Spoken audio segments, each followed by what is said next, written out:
Thanks to all of you for your patience in listening to a series of comments here that took a little bit longer than planned, but that is to be expected given the complexity and diversity of this issue. So with that, all those questions you've been penting up and withholding from answering, now is the time to ask those. And actually, just for sort of the sake of greater interactivity, we'll just have folks who have questions come up to the mic and pose those.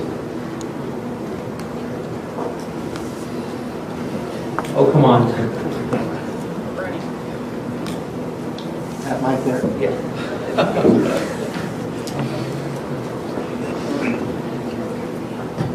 And look at the camera. Smile. All right, my question is for Anthony Paul. First, are you related to me? My last name is Paul. Really? Actually, my question is more about the underlying behaviors for the LDCs that your model assumes occurs during the period where the allocations are still free. Just trying to understand what type of things the model assumes that they're doing to keep the rates low because of the allocations that they have. Are they going to continue to burn coal and buy international offsets? Or just kind of curious. First, I need to make the point that the LDCs in this state, where all the utilities are vertically integrated, and in many other states too, the LDCs are the same company as the generators and so on and so on. More broadly, that's not true. And the LDCs aren't, in general, aren't necessarily electricity generators, and they're all regulated. So the model actually doesn't assume anything fancy about their behavior. The assumption is that they will receive the allowances, and there's going to be a market, a secondary market in which the allowances trade, and they will take on some price in that market. So when they receive the allowances, they will do whatever they will do with the allowances, likely sell them into the secondary market or sell them, in the case of Indiana, just burn them because they're also the generators. But in other places, sell them to whoever needs them to generate electricity. And the number of allowances they get times the price is the total amount of dollars that they have. And the way it will work is then you take that total value that the LDCs have collected, divide by a projection of electricity sales. So now you've got dollars per unit of electricity sold, and then the price of electricity gets lowered by that amount. And you didn't talk about the price of carbon during this period. You just talked about electric rates, and I was kind of curious about what you were thinking the price of carbon would be during this period. Yep.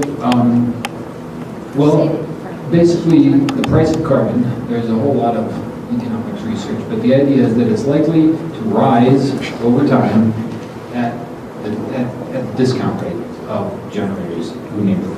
So, 5 or 8% or something per year is likely the trajectory of allowance prices. And I'm trying to remember exactly what the model said, but the price in 2030, and so an exponential percent per year increase up to that point.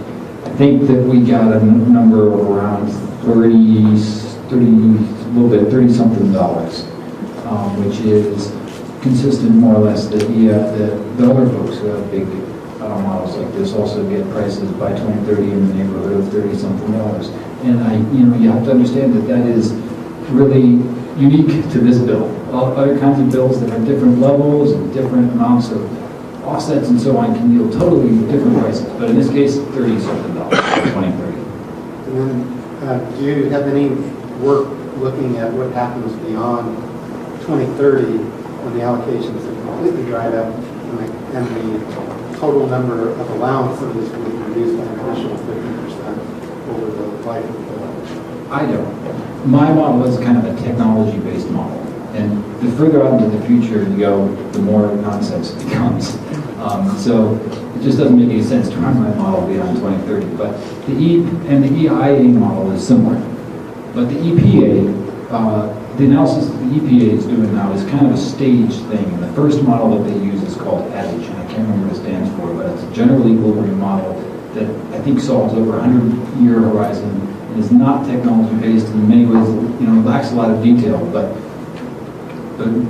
works over a long period. And allowance price-wise, it just keeps on rising at the discount rate all the way up.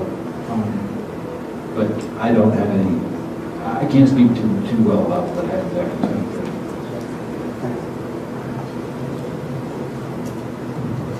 And if folks want to ask a question from where they're seated, that's no problem. If people can hear it, we'll shout it out. I just had a general question, first of all, for the group. Are each of you willing to share your PowerPoint presentations with attendees? And what do we need to do to get copies of those if we'd like them?